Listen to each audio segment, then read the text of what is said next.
শেহতীয়াকৈ জুবিন গাৰ্গৰ আৰু যিগৰাকী জুবিন গাৰ্গৰ মেনেজাৰ সিদ্ধাৰ্থ শৰ্মাই জুবিন গাৰ্গক আৰ্থিক যিখিনি খেলিমেলি সেই কথাখিনি পোহৰলৈ আহিছে আৰু সেই খেলিমেলি কথা কিছু সময়ৰ পূৰ্বে শতাব্দী বৰাই কথাখিনি কৈছে আৰু এই মুহূৰ্তৰ মোৰ লগত কণ্ঠশিল্পী অখিল ভৈৰৱ এই মুহূৰ্তৰ মোৰ লগত আছে। তেওঁ কিছু কথা জানে। জুবিন গাৰ্গে তেওঁক নিজ মুখে কিছু কথা কৈছিল। আপুনি যেতিয়া জুবিন গাৰ্গক লগ পাইছিল কেনেধৰণৰ কথা কৈছিল আপোনাক সেইখিনি?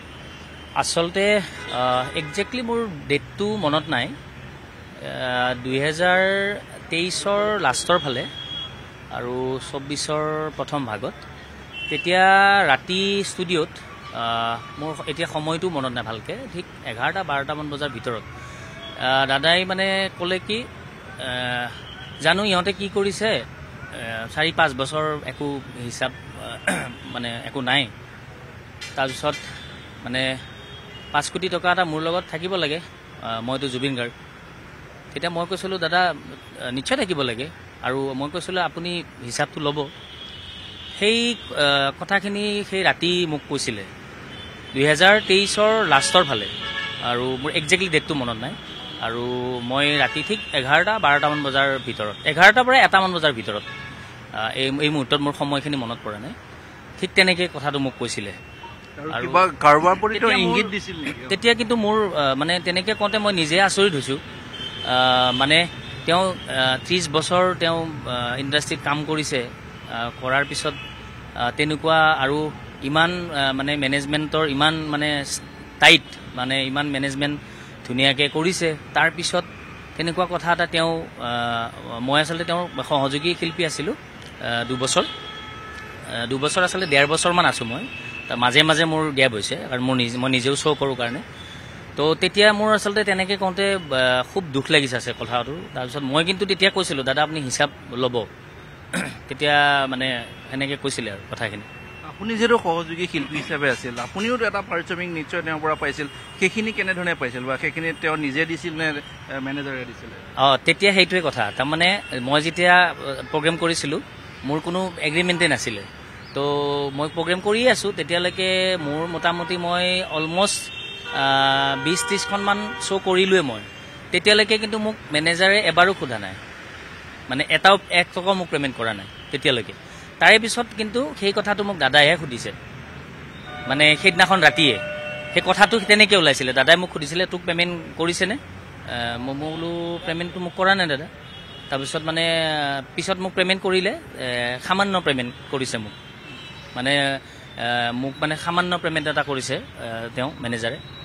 কিন্তু মোৰ তেতিয়া মোৰ মানে আৰু আচলতে চাওক, এতিয়া আমি একেবাৰে জুনিয়ৰ, আৰু ইমান ডাঙৰ এটা টিম লৈ পেলাই তেওঁ মেনেজমেণ্ট, তেওঁৰ বম্বেত জুবিনদাৰ অফিচ, টাৰ্চেল মিট্টেল, তাৰ আণ্ডাৰত সিদ্ধাৰ্থ, তো তাৰে পিছত তেনেকুৱা এটা কথা মানে আমাৰ সপোনৰো অগোচৰ আচলতে। জুবিনদাই তেনেকৈ কোৱাৰ পিছত আচলতে মোৰ সাংঘাতিক দুখ লাগিছে কথাটো, যে মোৰ লগতো 5 কোটি টকা থাকিব লাগে, মইতো জুবিন গাৰ্গ।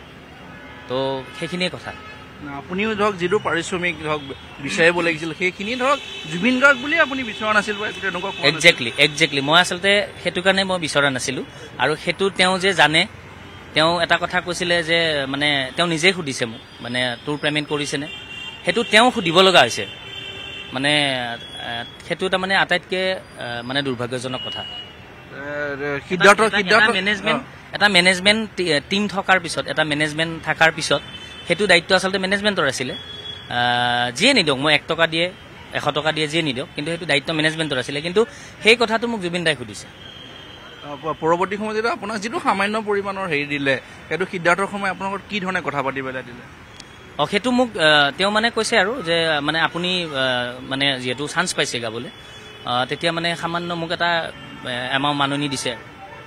তেতিয়া আপোনালোকৰ মনত কিবা সন্দেহ হৈছিল নেকি যে এই লোকজনে, অৰ্থাৎ সিদ্ধাৰ্থ শৰ্মাই যে জুবিন গাৰ্গৰ যিখিনি টকা পইচা অলপ হেৰফেৰ কৰে, তেনেকুৱা কিবা এটা সন্দেহ হৈছিল নেকি সেইখিনি সময়ৰ পৰা?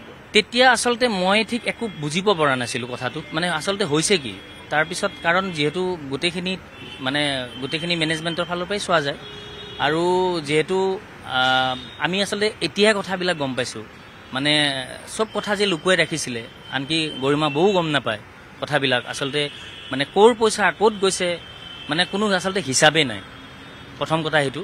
আৰু সেইকাৰণে হিচাপটো নাই কাৰণে দাদাই সেই কথাটো চাগে মানে মুখৰ পৰা ওলা আৰু সেইটো মই নিজে আচলতে মোৰ লগত তেতিয়া একো ভিডিঅ' নাছিলে আজি মোৰ লগত ভিডিঅ' এটা থাকিলে সেইখিনি কথা এই তদন্তত যথেষ্ট সহায় হ'ল আপুনি যিহেতু সেইখিনি সময়ত 20-25খন অনুষ্ঠান কৰিছোঁ বুলি কৈছে নিশ্চয়কৈ প্ৰত্যেক দিনে জুবিন গাৰ্গৰ অনুষ্ঠান আছিল সেইখিনি সময়ত মই যেতিয়া আছিলোঁ সেই বছৰটো আমি আপাৰ আছাম আমি 3টা চিডিউলত গৈছোঁ তাৰপিছত লোৱাৰ আছামত কৰিছোঁ সেইকেইদিন আছিলে কণ্টিনিউ আছিলে মানে এটা বৃহৎ এমাউণ্ট লাভ কৰে কিন্তু সেই এমাউণ্টটো জুবিন গাৰ্গৰ একাউণ্টলৈ নাযায় সিদ্ধাৰ্থ শৰ্মাই সেইখিনি তেওঁ হিচাপ নিকাচ কৰি ৰাখে এতিয়াতো ঠিক চবেইতো তেনেকেই কৈছে আৰু সেইটো ডেফিনেটলি হয় কাৰণ এতিয়া যিহেতু প্ৰমাণ হৈছে গোটেই কথাবিলাক আৰু অকলতো মই কোৱা নাই প্ৰত্যেকগৰাকী যিমানে দাদাৰ লগত কাম কৰিছে সকলোকে প্ৰায়খিনিকে কথাখিনি কাৰণ শতাব্দীও কথাখিনি কৈছে শতাব্দীহঁতেও পাইছে আৰু মোকো যিখিনি কথা কৈছে ৰাতি আৰু যিহেতু আমি ষ্টুডিঅ'টো আমাৰ নামঘৰ বুলি ভাবোঁ আৰু সেই ষ্টুডিঅ'ৰ মজিয়াত মানে জুবিন দাই কথাটো কৈছে শেষত সুধিছোঁ যে জুবিন গাৰ্গৰ যিটো ঘটনা হ'ল গোটেই বস্তুটো ৰহস্যৰ মাজত সোমাই গৈছে আপুনি তেওঁলোকৰ সেইখিনি সময়ৰ সহযোগীয়ে হওক বা বৰ্তমান সময়ৰ শিল্পী হিচাপে বা তেওঁৰ অনুৰাগী হিচাপে কি বিচাৰে মই প্ৰথম কথা এইটোৱে বিচাৰোঁ এইটো আচলতে এইটো মানে ক'বলৈ আমাৰ আচলতে ভাষা নাই প্ৰথম কথা তেওঁৰ এটা মেডিকেল হিষ্ট্ৰী আছে আৰু ডক্টৰে অলৰেডি পৰামৰ্শ দিছে যে জুই পানীৰ লগত মানে ওচৰত যাব নালাগে তাৰে পিছত কি কাৰণে তেওঁলোকে মানে পানীলৈকে গ'ল সেইটো মোৰ প্ৰশ্ন নহয় কিন্তু এইটো প্ৰত্যেকগৰাকী অসমবাসীৰ প্ৰশ্ন প্ৰথম প্ৰশ্নটো সেইটো কি কাৰণে পানীলৈকে লৈ যাবলগীয়া হ'ল যিটো মানুহৰ মেডিকেল হিষ্ট্ৰী জানে আৰু আমি জুবিনদাৰ লগত অনুষ্ঠানৰ সময়খিনি থাকোঁ কিন্তু মেনেজাৰজন 24 ঘণ্টা থাকে তেওঁ আমাতকৈ 1% হ'লেও বেছিকৈ জানে কথাবিলাক তো আমি যিটো আমি সকলোৱে লিখি আছোঁ জাষ্টিছ ফৰ জুবিন গাৰ্গ আৰু জুবিন দাই ন্যায় পাব লাগিব আৰু ন্যায় পোৱাটো আমি মনে প্ৰাণে বিচাৰিছোঁ আৰু সকলো অসমবাসীয়ে বিচাৰিছে আৰু এটা কথা মই বিশ্বাস কৰোঁ মই খুব ঈশ্বৰ বিশ্বাস কৰোঁ আৰু ঈশ্বৰে কিন্তু বিচাৰখন কৰিবই হয়তো অলপ পলম হ'ব পাৰে কিন্তু ঈশ্বৰৰ বিচাৰৰ পৰা কোনো সাৰিব নোৱাৰে নিশ্চয় এয়া আছিল কণ্ঠশিল্পী অখিল ভৈৰৱ তেওঁ সেই কথাখিনি কৈছে যে যিখিনি সময়ত জুবিন গাৰ্গৰ লগত তেওঁ মঞ্চত গীত পৰিৱেশন কৰিছিল একেলগে গীত পৰিৱেশন কৰিছিল কিন্তু সেই কথাখিনি তোৰ আগত জুবিন গাৰ্গে ষ্টুডিঅ'ৰ ভিতৰত সেই কথাখিনি কৈছিল যে 5 কোটি টকা তেওঁৰ একাউণ্টত কিয় জমা নাই গতিকে সেইটো এটা সেইখিনি সময়তে এটা যথেষ্ট ৰহস্যজনক কথা যে সিদ্ধাৰ্থৰ সময় আছিলে টকাখিনি কি কৰিছে গতিকে এই সমগ্ৰ বিষয়টো তেওঁ যিহেতু CIDত গৈ সেইখিনি কথা ক'ব পাৰিম বুলি কৈছে সেইখিনি হয়তো তদন্তকাৰী বিষয়াৰ কিছু সহায়ক হ'ব যে তেওঁলোকে লিপিবদ্ধ কৰিব পাৰিব সেই তেওঁৰ ভাষ্যখিনি গতিকে সকলোৱে এই মুহূৰ্তত বিচাৰিছে তেওঁ যি ধৰণে বিচাৰিছে সকলোৱে বিচাৰিছে যে এই জুবিন গাৰ্গৰ যি ৰহস্যজনক মৃত্যু সেই মৃত্যুৰ সেই কথা সকলোখিনি আঁৰ কাপোৰ আঁতৰ হওক আৰু প্ৰকৃততে কোন দোষী কোনে আচলতে জুবিন গাৰ্গক এই ধৰণে